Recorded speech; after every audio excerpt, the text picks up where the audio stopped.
Perdana Menteri Israel, ini Benyamin Netanyahu, pada hari Minggu kemarin menyampaikan harapan bahwa Israel akan mengubah wajah Timur Tengah. Operasi plastik kali ini disampaikannya dalam rapat kabinet saat ia mengukuhkan Eyal Zamir sebagai kepala staf pasukan pertahanan Israel atau IDF. Netanyahu sebelumnya menyambut usul Presiden Amerika Serikat Donald Trump untuk memindahkan seluruh penduduk Palestina keluar Gaza dan mengembangkan kembali wilayah itu di bawah kepemilikan Amerika Serikat. Nah, apakah umur Israel ini masih lama, pemirsa? Sampai kapan para penguasa dunia Muslim ini akan diam? Apakah hanya khilafah yang akan mengubah dunia terbebas dari penjajah, termasuk terbebas dari Israel? Untuk membahasnya akan terhubung dengan pengamat Indonesia Justice Monitor, yakni Bung Rizky Awal. Assalamualaikum, Bung Rizky.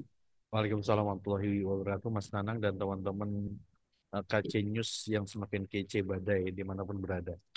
Luar biasa. Nah, Bung Rizky, ini ada apa di balik sikap keras kepala Netanyahu? Kayaknya bukan kali ini dia keras kepala gitu ya. Dia keras kepala, Israel keras kepala, Amerika Serikat juga keras kepala untuk tetap menyerbu Gaza. Ya, Ada apa nih?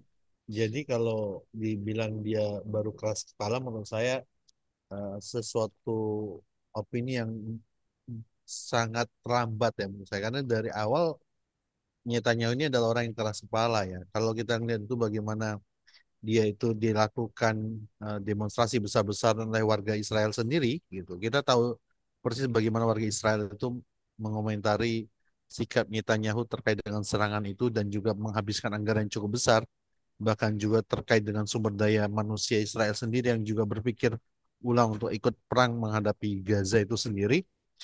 Itu menandakan sikap keras kepalanya Netanyahu itu udah dari dulu gitu. Ketika dia berbicara terkait dengan keberadaan akan datangnya lagi konstitusi syariah secara kafah itu yang ditakutkan oleh Israel, di mana Israel mengatakan itu suatu ancaman, sebenarnya ini peluang bagi umat Islam bahwasanya sehegemoni Israel, Amerika Serikat dan sekutu di kawasan Timur Tengah itu mereka masih punya rasa takut ketika umat Muslim dan masyarakat di Timur Tengah bersatu padu dalam satu kekuatan yang cukup besar gitu. Karena ini akan menjadi menghabiskan tenaga, pikiran dan keuangan itu sendiri. Kita lihat catatan itu perlu diperhatikan. Hampir 4 triliun rupiah per hari dihabiskan Israel untuk melakukan bombardir Gaza selama kurun waktu 1 tahun lebih. Artinya kalau ada 450 hari, berarti kurang lebih ada sekitar 2.000 triliun yang dihabiskan di Gaza, dihabiskan di Israel untuk membombardir Gaza. Ini menjadi catatan bahwasanya betapa habis-habisan Israel dalam menghadapi Gaza terkait dengan keuangan itu sendiri, sehingga sangat mungkin kalau kita lihat di dalam negeri sendiri krisis ekonomi di Israel sangat juga panas gitu, sehingga dorongan untuk mundurnya si Netanyahu itu tampak tidak jelas gitu. Makanan. Ya, Bung Rizky, ini kemarin Netanyahu juga mulai, bukan mulai ya, dia menyinggung masalah khilafah. Dia mengatakan kami tidak akan menerima pembentukan khilafah apapun di pesisir Mediterania. Ini kan unik sekali ya. Jadi orang Israel bicara khilafah. Nah, kalau ini menjadi sesuatu yang sangat menakutkan dan boleh ada yang mengatakan ya ini adalah apple to apple-nya Israel ya dengan khilafah itu. Nah, kenapa justru umat Islam itu fobi ya? Terjadi persekusi sana sini kan gitu ya, fitnah bahwa khilafah itu bukan ajaran Islam tapi ideologi. Nah ini ya apa ini, gimana ini Bung Rizky? Itu yang gini ya. Eh, Ketika Israel berupaya agar mereka tahu ketika serangan terkait dengan Gaza ini akan eh, membawa efek besar bagi kehidupan kaum muslimin di berbagai bidang. Utamanya ada rasa persatuan terkait dengan Gaza. Dan itu efeknya mau nggak mau akan lahir seruan-seruan tentang persatuan-persatuan. yang itu menjurus kepada khilafah state tadi gitu, yang diinginkan oleh sebagian kelompok-kelompok umat Islam untuk menjadi wadah besar kaum muslimin.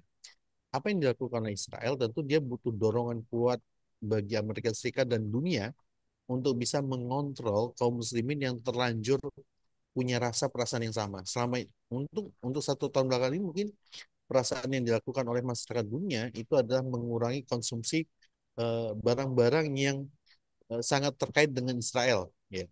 Sehingga kita melihat efek efeknya itu luar biasa bagi perusahaan-perusahaan multinasional itu, ya, sehingga penurunan keuntungan bahkan penutupan segi bisnis di beberapa tempat itu membuktikan bahwasanya efek boikot dagang itu terjadi gitu.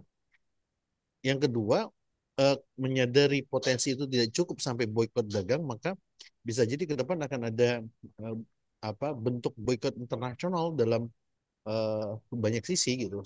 Sehingga kalau kita lihat, kalau Trump sekarang itu melakukan boikot terkait dengan mahasiswa-mahasiswa luar negeri yang berdemonstrasi di Amerika Serikat mendukung Free Palestine, maka ke depan akan jadi serangan balik ketika kita lihat ada beberapa sisi orang sudah terlanjur berani untuk menghadapi mereka yang punya keluarga negara Israel. Contoh misalnya masyarakat Korea ketika duta besar Israel untuk Korea itu sedang makan, itu kan didatang langsung oleh orang Korea, dan orang Korea itu menyampaikan langsung pesan untuk Free Palestine.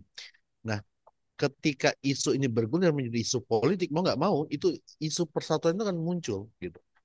Dan dan apa yang perlu dilakukan, maka gelontoran yang dilakukan oleh Israel dan sekutu adalah bagaimana minimalisir isu tentang politik state ini. Salah satunya adalah terus memberikan kecondongan ketakutan ketika Islam itu di dalam politisasi, dipolitikan, sehingga itu yang akan terlihat ketika mereka cenderung justru menolak kehadiran khilafah gitu. Nah, tinggal bagaimana nih kita mengadu-adu opini, mana yang menang, mana yang bisa menjadi peluang untuk umat muslim di kemudian hari. Ya, Bung Rizky. Apakah demokrasi Barat ini benar-benar memberi keadilan atau dia hanya menjadi sebuah alat penjajahan modern yang gitu ya, di era Afghanistan kemudian yang ada di Palestina. Dan tadi udah disinggung, ini kenapa sih kok Barat itu sangat takut sekali jika mereka berada dalam satu kepemimpinan, dan sampai kapan kira-kira umat Islam ini akan tinggal diam melihat tanahnya dirampas. Mungkin hari ini Palestina, besok mungkin bisa Indonesia. Kira-kira seperti itu. Gimana Bung Rizky?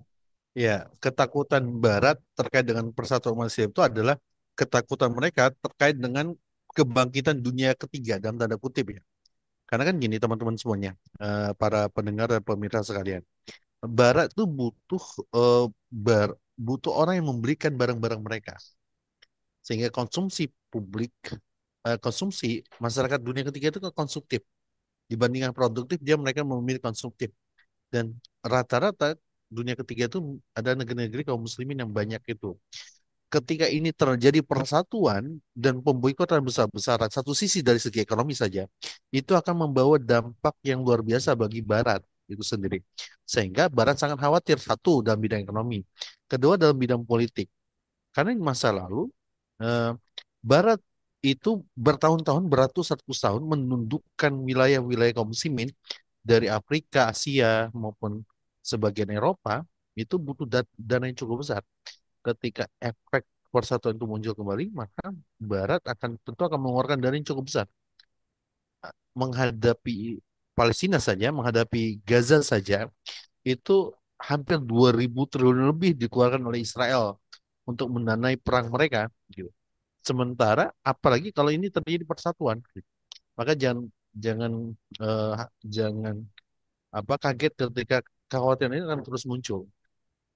Sampai kapan eh, akan berharap kita, ya, ya nggak bisa kita pastikan gitu. Bisa jadi esok sudah tegak apa yang ditakutkan oleh kaum Barat gitu, atau 2 bulan lagi atau 3 bulan lagi. Tinggal bagaimana pergerakan ini, percepatan ini, dan itu seiring dengan harapan masyarakat dunia tentang beralihnya kepemimpinan dari segi sekularisme kapitalis menjadi segi eh, apa Islam secara kapah gitu Mas. Ya, Nah, baik. Terima kasih Bung Rizky awal atas yuk, penyampaiannya dan semoga ya ini perjuangan untuk Free Palestine ini terus berlanjut. Lanjutkan boikotnya, lanjutkan perang di media sosial, lanjutkan serang ya buzzer-buzzernya Pak Israel sampai kemudian ya kita menggapai kemenangan. Terima kasih Bung Rizky awal. Semoga Bung Rizky semoga senantiasa dalam perlindungan Allah Subhanahu wa taala. amin Baiklah amin amin. pemirsa yang dirahmati oleh Allah, demikianlah program kabar petang kita pada kesempatan hari ini. Jangan lupa ya untuk subscribe, like, dan komen sebanyak-banyaknya. Semoga menjadi amal kebaikan kita di dunia dan di akhirat. Saya Nanang Setiawan undur diri. Sampai jumpa di lain kesempatan dan wassalamualaikum warahmatullahi wabarakatuh.